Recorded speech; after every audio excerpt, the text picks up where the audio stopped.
नमस्ते। अक्सर ये बात होती है ना कि एक नागरिक के तौर पर हमारे अधिकार क्या-क्या हैं। राइट्स की बात तो हम सब करते हैं, लेकिन हमारी ड्यूटीज का क्या, हमारे कर्तव्यों का क्या? तो आज हम भारतीय संविधान के इसी बहुत जरूरी हिस्से यानी फंडामेंटल ड्यूटीज या मूल कर्तव्यों के बारे में बात करेंगे। और ये सवाल बहुत जरूरी है। देखिए, अधिकार और कर्तव्य ये ना एक ही सिक्के के दो पहलू हैं। एक के बिना दूसरा अधूरा सा लगता है। तो चलिए इसी बैलेंस को समझते हैं और ये जानने की कोशिश करते हैं कि हमारा संविधान एक नागरिक के तौर पर हमसे क्या उम्मीद रखता है। तो ठीक है, शुरू करते हैं।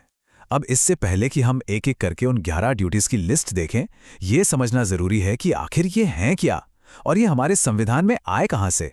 तो आसान भाषा में कहें तो फंडामेंटल ड्यूटीज एक तरह से हमारे लिए मॉरल कॉम्पस का काम करते हैं, एक नैतिक दिशा सूचक।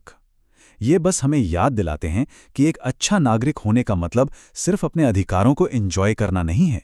इसका मतलब ये भी है कि देश और समाज के प्रति हमारी कुछ जिम्मेदारियां भी हैं, जिन्हें हमें निभाना है। अच्छा, अब यहाँ एक बहुत ही इंटरेस्टिंग बात है, वो ये कि ये जो ड्यूटीज है ना, ये शुरू से हमारे संविधान का हिस्सा नहीं थी। जी हाँ, इन्हें बाद में जोड़ा गया था और इसके पीछे एक पूरी कहानी है। तो हुआ ये कि ये आइडिया असल में इंस्पायर हुआ था फॉर्मर यूएसएसआर यानी सोवियत संघ के संविधान से। वहाँ के सिस्टम में स्टेट यानी राज्य के प्रति नागरिक के कर्तव्यों पर बहुत ज्यादा जोर दिया जाता था, तो भारत ने भी उसी फिलॉसफी से प्रेरणा ली। तो इसकी शुरुआत होती है 1976 में, इमरजेंसी के दौर में।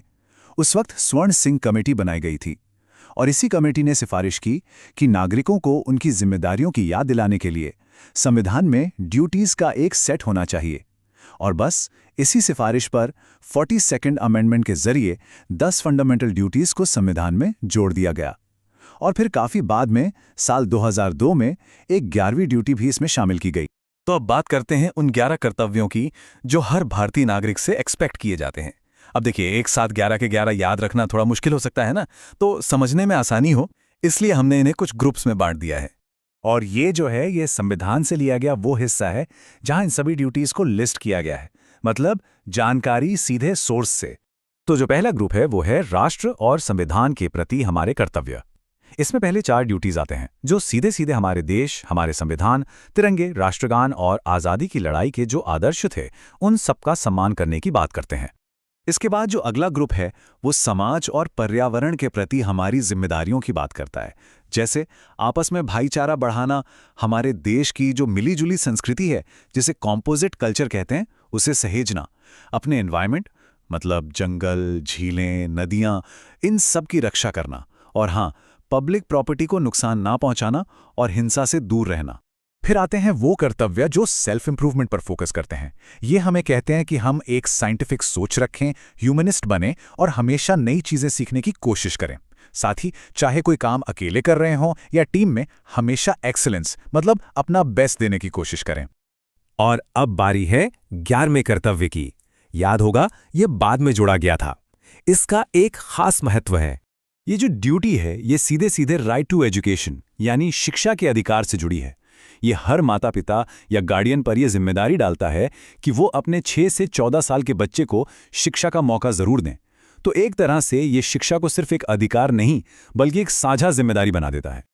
ठीक है, तो अब हम 11 ड्यूटीज के बारे में जानते हैं। पर अब ये समझना भी बहुत जरूरी है कि इनका नेचर कैसा है, इनकी खासियतें क्या हैं, और ये पॉइंट बहुत इंपॉर्टेंट है। और यह सबसे बड़ी बात आती है, ये ड्यूटीज नॉन जस्टिशिएबल हैं। अब इस शब्द का मतलब क्या है?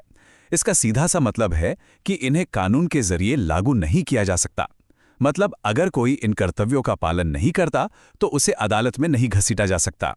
तो ये कानूनी आदेशों की तरह नहीं बल्कि मॉरल गाइडलाइंस की तरह है, एक नैतिक सलाह। और ये जो कंपैरिजन है ये फंडामेंटल राइट्स और फंडामेंटल ड्यूटीज के बीच का फर्क बिल्कुल साफ कर देता है। देखिए, जहां राइट्स जस्टिशिएबल हैं मतलब उन्हें लागू करवाने के लिए कोर्ट जा सकते हैं, वहीं ड्यूटीज नॉन जस्टिशिएबल हैं। राइट्स नागरिकों के साथ साथ कुछ विदेशियों पर भी लागू होते हैं, लेकिन ड्यूटीज सिर्फ और सिर्फ भारत के नागरिकों के लिए हैं। लेकिन देखिए, संविधान के हर बड़े प्रोविजन की तरह फंडामेंटल ड्यूटीज के भी कुछ क्रिटिसिज्म्स हैं, इनकी भी आलोचना की जाती है। तो एक बैलेंस्ड अंडरस्टैंडिंग के लिए उन पर भी एक नजर डालना जरूरी है। तो आलोचक क्या कहते हैं? पहली बात, वो कहते हैं कि ये लिस्ट पूरी नहीं है, इसमें वोट डालना, टैक्स चुकाना जैसे ज़रूरी कर्तव्य तो है ही नहीं।